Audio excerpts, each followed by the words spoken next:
بلدي بلد كثير الخيرات فيه كل ثروات الزراعية والحيوانية والمعادن فكيف أكون جعان وكيف أكون عاريان وكيف أكون مرضان بدون دواء في بلدي الغنية.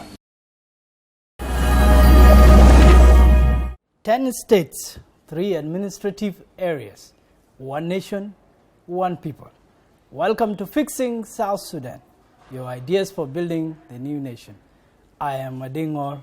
This week on Fixing South Sudan, we give prominence to issues of land as disputes over land ownership crop up everywhere in the nation. In our series on Fixing the Land debate, which commenced last week, we will be hosting all kinds of South Sudanese and others to present solutions to land-based conflicts. Joining us in the program is Honorable Robert Lado Lwoki, the chairman of the South Sudan Land Commission. Our pleasure to welcome him to this program. Thank you, Madingor. Thank you very much. You are most welcome. We are talking about the commission. It dates back to the CPA legislation or the stipulations. What can you say about your commission? Thank you very much, Madingor and South Sudan Broadcasting Corporation. This is an opportunity of meeting you for the first time in this new year. We always say land is very contentious. It could be a blessing or a curse, depending on how we use it. In fact, when people were negotiating the Comprehensive Peace Agreement, it was felt that one of the root causes of the problem of Sudan was land. And that's why in the protocol of the Wealth Sharing Agreement, it was clearly provided for to seek solution on the issue of land. Secondly, when we drafted the constitution of the Sudan, South Sudan, and the state model constitution, land was central. And the Land Commission is one of the tools of implementation. Being a technical commission that will advise, will recommend, will direct issues that relate to land. They are not directly implementers, but they are tools of implementation that facilitate the implementation of issues related to land and solution therein. The commission was established, and what was the mandate? The commission was established by presidential decree in 2006, because 2005 was still putting things in order. It was established on the 27th of June, 2006. Thereafter, we continued embarking on the issue of the land policy. One of the basic mandates of the Land Commission is to advise various levels of government on issues of land, starting from the GOS by then, when we were united, coming to the states and down to the local government. Secondly, we recommend issues related to land. Thirdly, we arbitrate at the option of contending parties. Like, for instance, now there is a conflict between Twitch and Dinkangok. We don't interfere. It is only on recommendation when they ask us to interfere. That's why we interfere, and then we give actually amicable solution to such a problem. Again, we actually recommend and develop land policy for the country. Fifthly, any other assignment that could be assigned to us by the president, because we are answerable to the office of the president. The commission was envisaged to be a nationwide bureaucracy. It's supposed to be a nationwide setup. Is that the case? Yeah, nation, depending on the situation we are in. Before we seceded, it was a national commission that, like, for instance, I'm being the chairperson of the Southern Sudan Land Commission. I was to be a member of the National Commission. But Khartoum did not want to establish such a commission because, you know, the state of Khartoum was in full grip of land around the capital, and that is the most prime land. To bring Southern Sudanese to be members of those bodies is actually to nag or to interfere into the control that they had over land.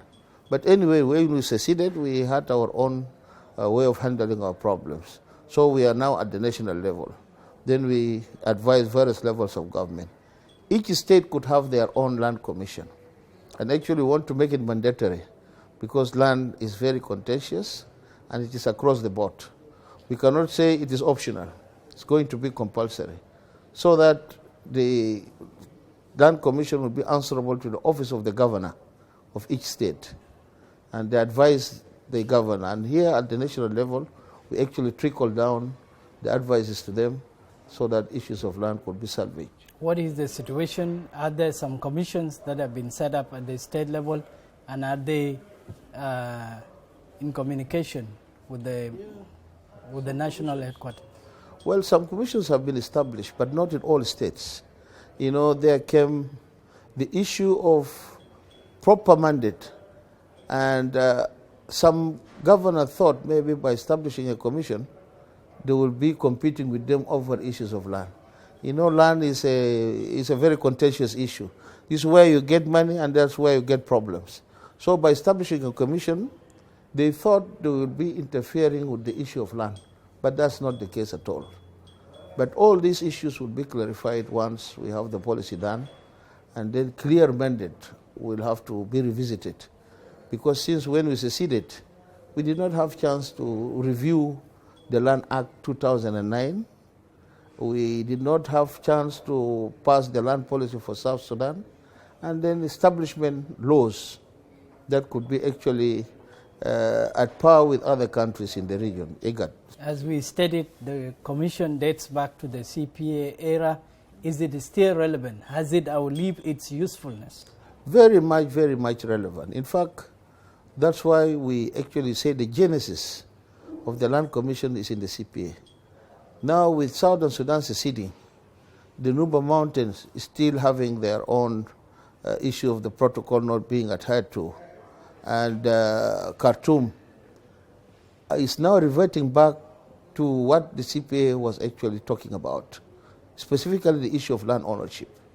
By then they said the land belongs to Allah. We all belong to Allah.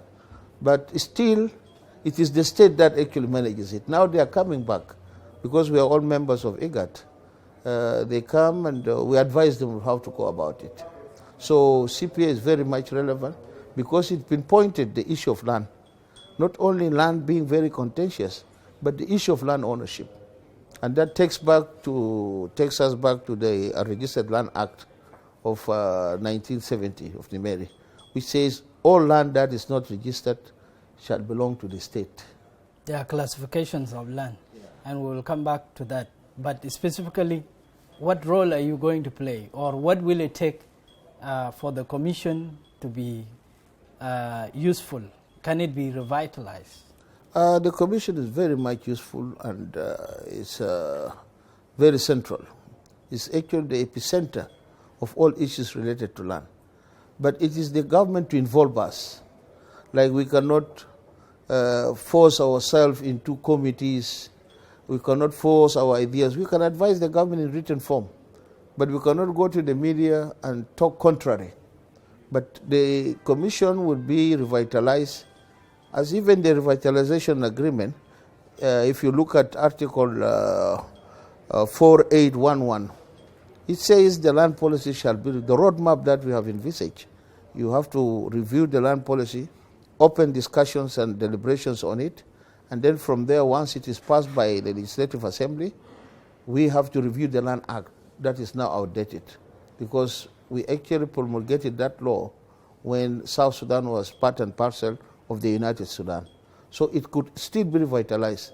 That's why it was clearly mentioned in the agreement, revitalized agreement, that land policy and land act and land commission is very much vital. That's a good place to take a quick break.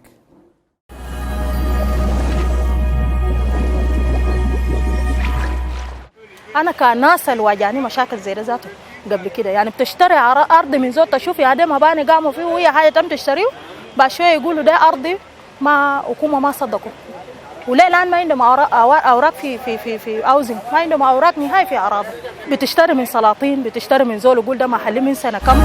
نحن سلاطين بتاع مجلس السلاطين، نحن عايزين ندين سلاطين الماسكين اراضي البقسموها على كيف ده او سبب المشاكل. نحن شلنا بغلط. من المفروض الولايه هو ولايه جوبك هو بيستفيد من الشعب، ما بيستفيد من الوطن. وطن بدون مواطن ما بتستفيد منه. غير بيت زي انا بكلم معاك ده ما عندي بيت، ونحن خوفنا بكلام الشتيمه ده اسمه شتيمه. هسه بقول نيكامو، والناس اللي بنيكم بلد ده ما الناس جاي من اليوغندا ولا جايين في برا، ده الناس جنوب السودان وسموه نيكاما. الشتيمه زي ده نحن ما دايرين. حكومه يا اوغري مع ربنا فوق، وحكومه ورا ربنا. ما بزول بغير الكلام ده، اللي قانون يا بغير الكلام ده. نحن اصل اكثر ما في دارنا نعمل تنميه في دوله. اسمه ولا جنوب السودان هو ولايه جوبك. ناس ولايه جوبك كمان ما يقوم يرفع راسه ويقول لك واتا بتاعنا، واتا بدون زول بتبقى واتا. The wrong way.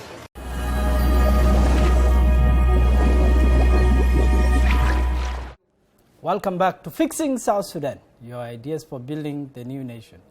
I am Adingor. With us in the program is Honorable Robert Lado Lwoki, the chairman of the South Sudan Land Commission, and we are debating under the series Fixing the Land Debate. The land has been problematic everywhere, a major source of conflict in South Sudan, and I'd like to ask you, there's a tug of war everywhere, and what's supposed to be the solution? There's a lot of resistance from many quarters, the traditional authorities, the state authorities, the national authorities, and even among individuals.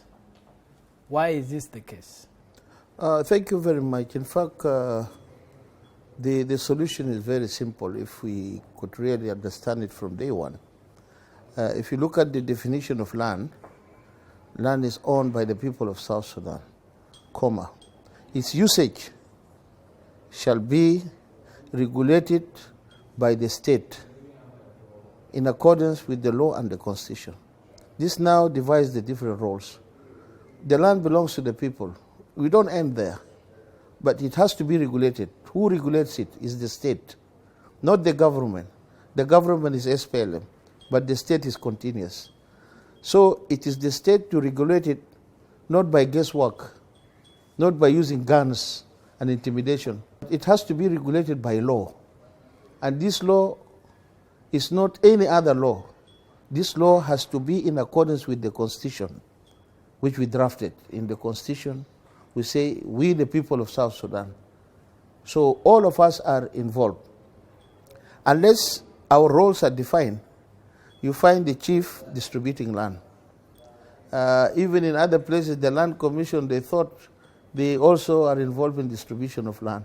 And let alone the government. You know, when you're demarcating land, it has to be in a committee.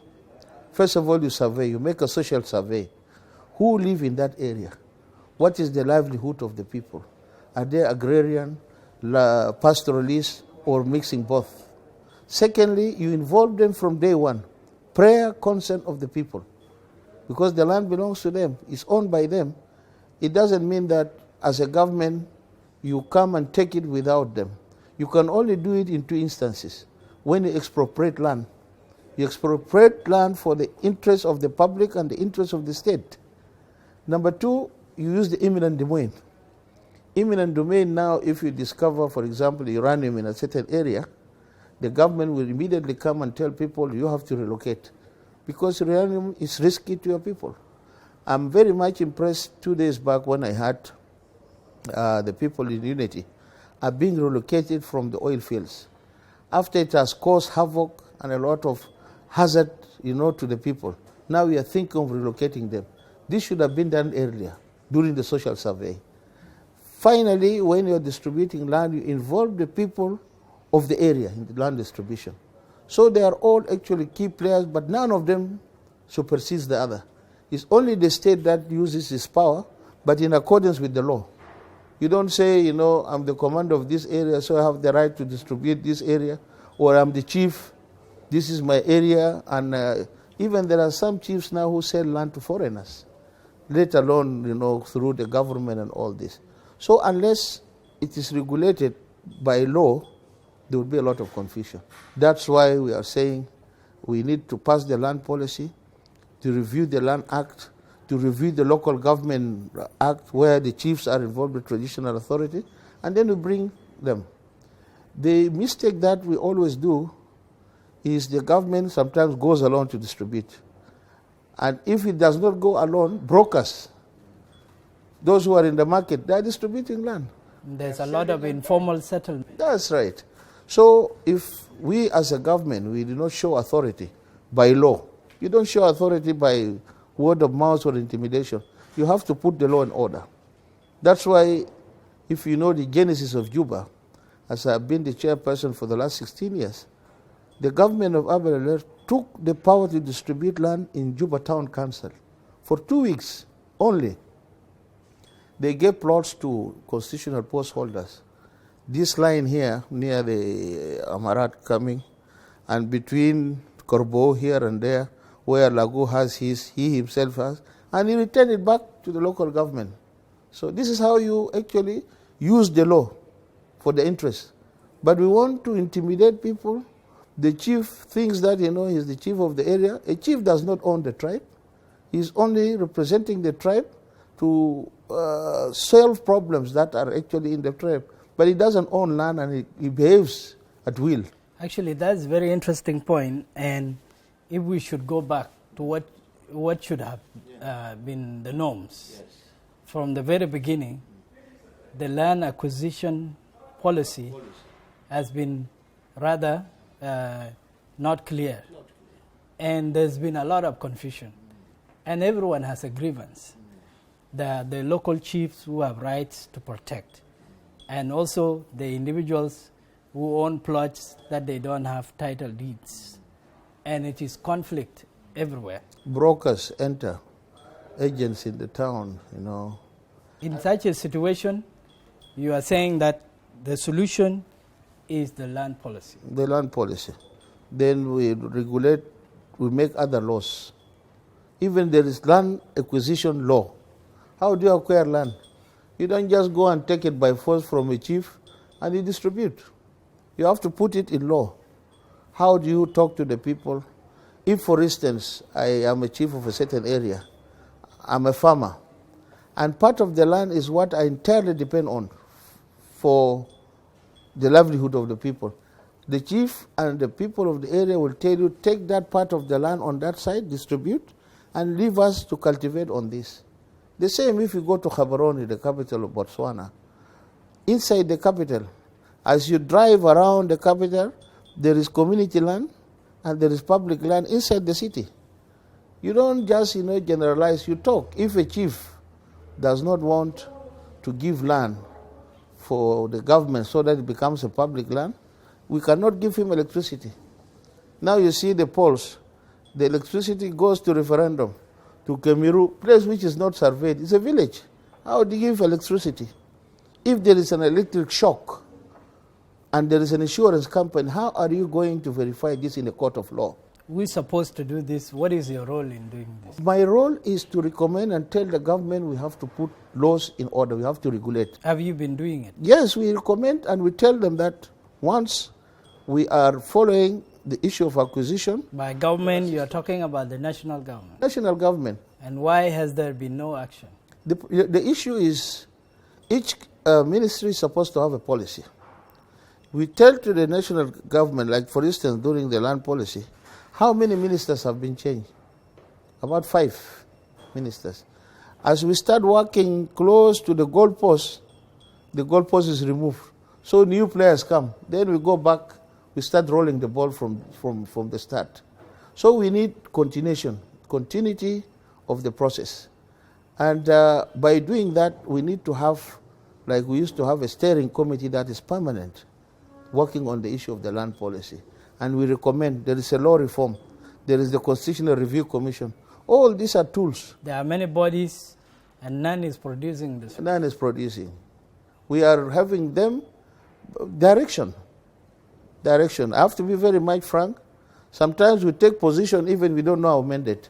That's why you do things that belong to another ministry and you do things that belongs to another institution. The issues of the land have to be streamlined. Streamlined. For us to realize solutions, lasting solutions. Yes, and then the mandate has to be very much clear.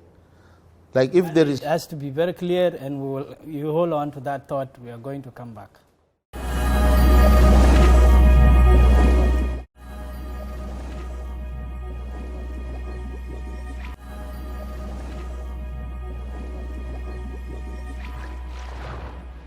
In our series on fixing the land debate, which commenced last week, we will be hosting all kinds of South Sudanese and others to present solutions to land-based conflicts.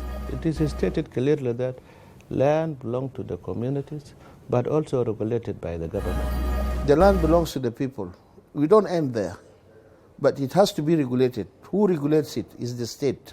Problem which our people have is that they thought that the land belonged to the community.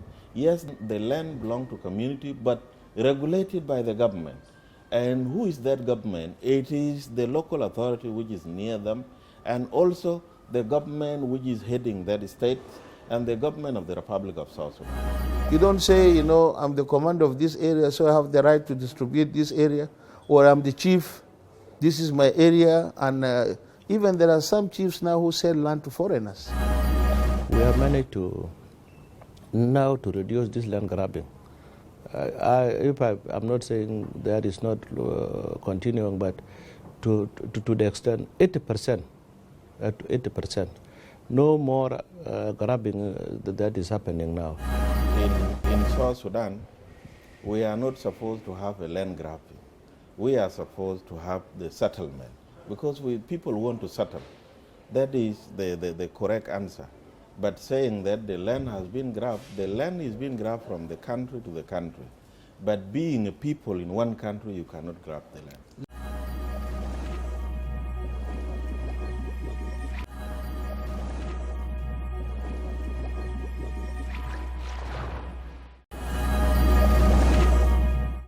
This is Fixing South Sudan, your ideas for building the new nation. I am Adingor, and with us in the program is Honorable Robert Lado Lwoki, the chairman of the South Sudan Land Commission, and we are debating in the series Fixing the Land Debate, and we come back to the final round. In 2011, you came up with the land policy draft. Many years later, still nothing is done. Why is this the case? The case is we had priorities of laws in the pipeline, one of which was the referendum law. So we had to allow the referendum law to be passed because we wanted it very urgently for 2011. Secondly, the crisis that came, but there was complacency from our side, whether in the parliament it took time, because after we had the consultations, I presented it to the cabinet, the council of ministers, and we made some changes, even the name of the ministry. There was no land in it. It was housing, public, something, physical planning. Now we put land first, and then the rest will follow. When we did that, the reason of the delay was people got carried away by secession, and they thought the issue of land could be discussed later on. And after that, when we came, we told them it is very much important to have our land policy done. By then, Kenya didn't have one. They were debating on it. The one of Uganda was given to the president, but he did not sign it, went back for amendment. So in the IGAD region, we are going to be the vanguards and the pioneers. But now we are still not having any. We had suggested that even the land registry is to be digital. Now Uganda has got ahead, they have made it. And we are still not having any of this. So the delay was from our side. We thought land policy was not important, was not a priority. It should have been in place right away. That's right. Concurrently with others. That's right. And now we talk of investment. We need to bring foreign investment. You can't invest without a clear land policy. What is your land regime? There's supposed to be a land development plan. Yeah. That's why if you invite investors, they come with caution. And when they come, definitely you know the laws that we have. So we really need to expedite all this. In this legal vacuum, Juba has been expanding. Expanding. Informally. Yeah, yes. And conflicts cropping up everywhere. Yes, every day. When the policy comes in place, we would have found that Juba has already gone out of control. Yeah, Medingor, what is the difference between a town and a city? The difference is very minor but very sensitive. A city, first of all, security. It's not a general thing, but you have running water 24 hours, electricity 24 hours, the roads have to be tarmacked. Now you go and see those sides of Muniki at around 5. It's a dust city. We have actually want to reconstruct roads, and then we put maram, we put cement, and we don't complete them. And those fine, silt, whatever, dust, they are very injurious to people's health. So we are still a town, not yet a city. Not yet a city. And is there resistance to the land policy? Is that the reason why it is not coming out? The resistance is... certain quarters would like to keep the status quo. Yeah, at every level. That's right. It's out of ignorance. And in the process, they are victims. Yes. It's out of ignorance first. Number 2, it is willfully being done by people who have an intention to leave the situation as it is. There is self-interest. That's right. Like the absence of law allow lawlessness. And we don't want to allow lawlessness to prevail. That's why a contractor to come and construct road or do something, if he does not fulfill his contract, he terminates it and leaves the country. How are you going to track him? Can the land policy fix South Sudan? It can fix it properly. Because by having the land policy, we are going to have other laws. Community land law. What is community land law? Who owns the community land? Is the people, not the chief. Not an individual or group of people, intellectuals from a certain area, they start selling land. Or they keep tokens. When they are broke, they start selling. And by the way, this situation of land corruption is not in Juba. I know what is happening in Rumbek, Nasir, all South Sudan, let alone Wow. We know it very well. How do we move the ball forward? We move the ball forward by putting laws in order. How does the law come about? It's not moving. Yeah, the law will only come about, we recommend, and then we draft, and the parliament has actually to dance to the tune of the people. A parliament is not a sitting place. It's not a place for salary. You have to reflect the aspirations of your people. If you make laws and the parliament does not pass it, what kind of a parliament is that? It is the mouthpiece of the people. That's why in the Constitution, we the people of South Sudan. We don't say we the parliamentarians of South Sudan or we the lawyers of South Sudan. It is a bit oblivion. Can South Sudan be fixed? It can be fixed if we are serious. Are you serious? I'm serious. What shows that you are serious? I'm serious by the fact that now I'm operating a commission that has no cars, has no office, has no electricity, but I still continue working for the last 16 years. Thanks for coming to the program. الزراعية والحيوانية والمعادن فكيف أكون جاعان وكيف أكون عاريان وكيف أكون مرضان بدون دواء في بلدي الغنية